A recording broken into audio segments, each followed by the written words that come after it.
there is a letter and media speculation and briefings that are being made that as a department we are at 60% stock availability. It's not true.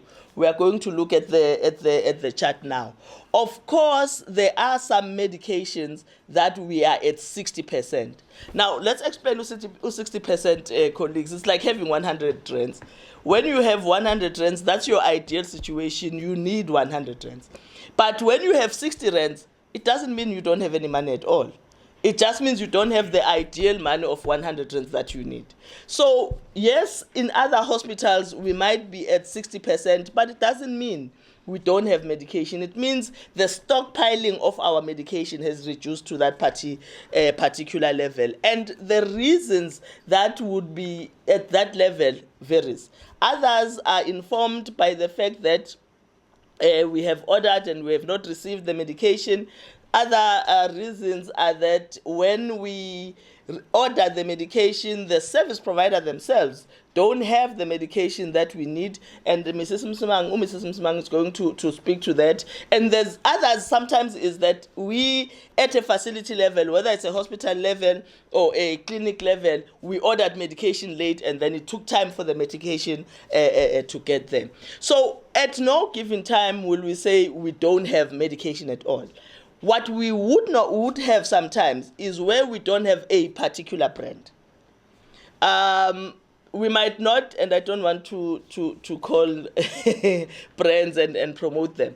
But if you don't have a particular painkiller that we call by name, we as a Department of Health have alternatives.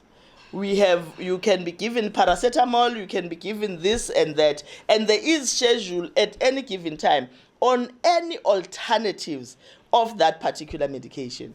So it does not happen that we don't have medication. It has come to our attention, however, that in some of our facilities, for reasons that are unknown to us right now, when patients come in, they are told that there is no medication.